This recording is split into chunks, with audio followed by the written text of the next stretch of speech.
بنیادی ذمہ داری اور خاص طور پر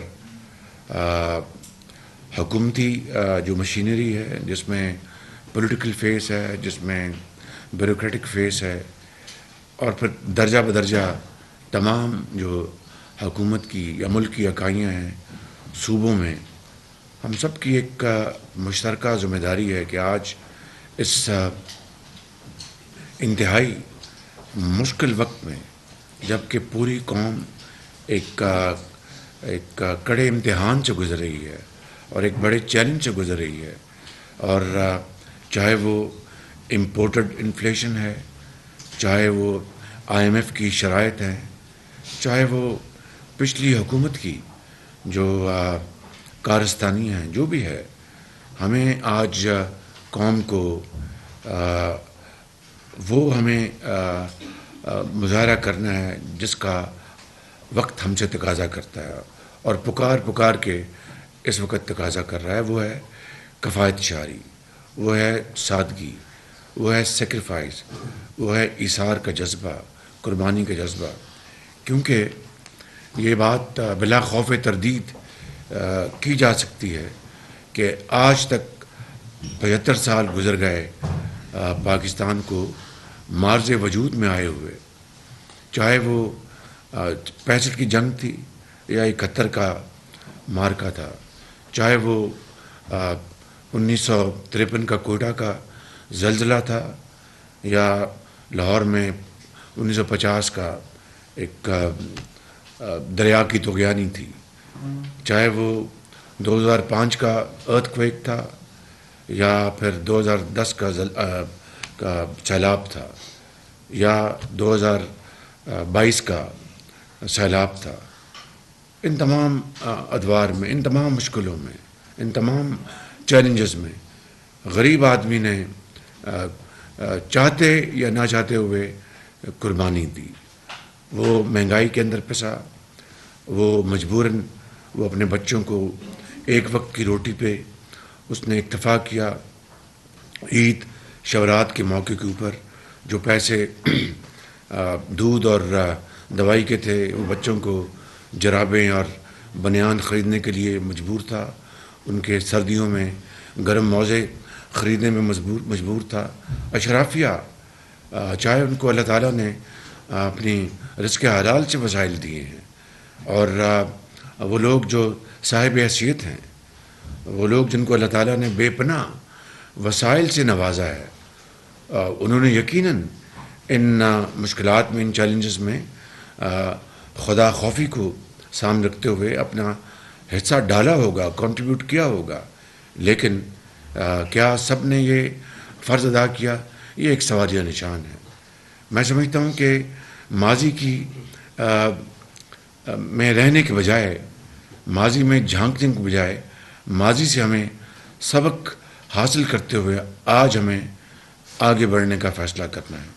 آج قوم کی توقع ہم سے ہے، آج قوم ہماری طرف دیکھ رہی ہے تنقیدی نگاہوں سے، سوالیہ نگاہوں سے، کہ کس طرح آج کی یہ مخلوط حکومت، اور یہ کوئی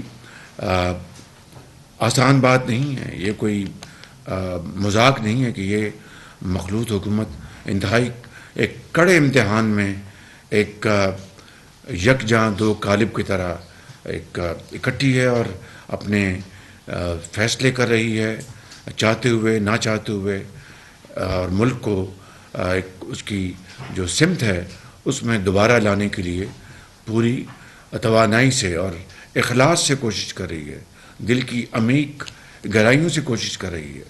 لیکن اس کے لیے آج ہمیں عملی اقدامات کا مظاہرہ کرنا ہے. چاہے کوئی وزیر ہے، چاہے وہ کوئی مشیر ہے، چاہے کوئی اسپیشل اسسٹنٹ ہے، چاہے کوئی ایڈوائزر ہے یا بیوروکریٹ ہے یا کوئی گورنمنٹ آفیشل ہے، ہم سب کو پہلے اس کا مظاہرہ کرنا ہوگا. پھر ہم اشرافیہ سے، پھر جو صاحب حیثیت ہیں، جن کو اللہ تعالیٰ نے بے پناہ وسائل دیے ہیں، ان سے پھر قربانی اور احسار کا ان سے پھر ہم توقع کر سکتے ہیں. تو ایز دے سے in English, leadership by personal example. آج وہ وقت آ چکا ہے، وہ گھڑی آج آ چکی ہے پچھلی میٹنگ میں بھی میرے بعض بڑے آنریبل منسٹرز نے اس طرف کھل کر نشاندہی کی تھی. نجی گفتگو میں بھی مجھ سے اس بات کا تقاضا کیا تھا. چنانچہ نہ صرف میری اپنی سوچ بلکہ آپ کی اجتماعی سوچ اور قومی سوچ کے پیش نظر میں نے پچھلے 2 ہفتے سے میں نے اس کے اوپر کام شروع کر رکھا تھا، اور آج آپ کے سامنے اس کا ایک باقاعدہ اس کی پریزنٹیشن دی جائے گی. کل رات میں نے تمام آنریبل ممبرز کو اس کی کاپیز جو ہیں وہ بھجوا دی تھیں تاکہ آپ کو کچھ پڑھنے کا موقع مل سکے. وہ کوئی لمبا چوڑا حساب کتاب نہیں، بڑے ایک اسٹریٹ فارورڈ وے فارورڈ ہے. اس کو آپ نے یقیناً پڑھا ہوگا. جو میرے دوست بھائی بہن نہیں پڑھ سکے تو ابھی پریزنٹیشن میں ان کو اس سے آگاہی ہو جائے گی. میری آپ سے ایک بطور آپ کے کولیگ کے، ایک بھائی کے دست بستہ میری عرض ہے کہ آج ہمیں we have to stand up and accept the challenge and let the nation know, everybody, all and sundry, not only in Pakistan, around the globe, کہ پاکستانی قوم بہت ایک توانا قوم ہے. پاکستان کی حکومت ان چیلنجز سے نبرد آزما ہونے کے لیے ہر قدم کو بروئے کار لائے گی، اور کسی بھی جو قدم ہے اس کو اٹھانے میں ذرا بھی تعطل کا شکار نہیں ہوگی، کسی قسم کے کنفیوژن کا شکار نہیں ہوگی. میں سمجھتا ہوں کہ this message must be conveyed today before we go to our back to our offices and homes. A very powerful message, loud and clear. پوری دنیا سنے اس کو، اور ہر پاکستانی سن کر اس کو یہ احساس ہو کہ ہماری حکومت نے اپنا فرض ادا کرنے کے لیے پورے اخلاص سے کوشش کی ہے. یقیناً یہ جو آج آپ کے سامنے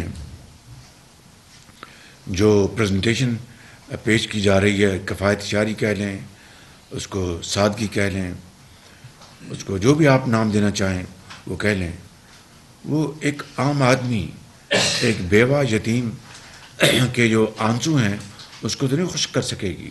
اس کی جو مہنگائی کا بوجھ ہے اس کو تو کم نہیں کر سکے گی، مگر اس کے اندر ایک جو 75 سال سے جو اس ملک میں ہوتا رہا، ان اقدامات کے نتیجے میں جو آپ کی اجتماعی جو مشاورت سے ہم فیصلہ کریں گے، اس کی ڈھارس بدے گی، اس کا غصہ کم ہوگا، اس کو احساس ہوگا کہ آج اگر ہمارے ساتھ ملک کی حکومت، سیاستدان اور بیوروکریسی یہ آج واقعی ایک صرف دکھانے کے لیے نہیں بلکہ from the core of the heart وہ ایک اس بات پر آ چکے ہیں کہ ہم اظہار اور قربانی کا مظاہرہ کریں گے، سادگی کا مظاہرہ کریں گے، تنگی برداشت کریں گے. اور تنگی ضرور، میں if I am allowed to explain, غریب آدمی کی تو تنگی یہ ہے کہ اس کو اگر 100 روپے کا اس کے پاس اس کو یہ فیصلہ کرنا ہے کہ میں اپنے بیمار ماں کی دوائی لے کے آؤں یا میں اپنے بچوں کی کتابیں لے کے آؤں. مگر آج ہمارے لیے یہ اس تناظر میں اگر میں ایکسپلین کر سکوں تو میں معافی چاہوں گا. وہ یہ ہے کہ اگر ہمیں باہر جانے کا سرکاری طور پر اگر ہمیں اجازت ہے فرسٹ کلاس کے سفر یا اکانومی یا بزنس کلاس کا، تو ہمیں اگر اکانومی میں جانا پڑے گا تو میں اس کو تنگی سے تشبیہ دوں گا اور کمپیئر کروں گا. لیکن اس غریب کی، یتیم کی جو میران کی وادیوں میں ہے یا پہاڑوں میں ہے، اس کی تنگی اور یہ تنگی کا کوئی موازنہ نہیں ہے. اس کی تو عمر گزر گئی اسی طرح زندگی بسر کرتے ہوئے، اور وہ آج وہ ان زندگی کے اندھے تھپیڑوں کا مقابلہ کرتے کرتے کوئی دنیا سے چلا گیا، کوئی بوڑھا ہو گیا جس کے بچے ابھی بھی تعلیم اور علاج سے محروم ہیں، ان کے سروں پر دست شفقت رکھنے والا کوئی نہیں ہے. تو میرے بھائیوں اور میرے بزرگوں اور میری بہنوں، today is the time for you to stand up and accept this challenge and do it in the name of God, in the name of Pakistan. Do it. Let's not then regret and not shame our posterity. God bless you. میں آپ کا بہت شکر گزار ہوں. اللہ تعالیٰ آپ کا حامی ناصر ہو۔ حکومت کفایت شعاری کو اولین ترجیح دے رہی ہے۔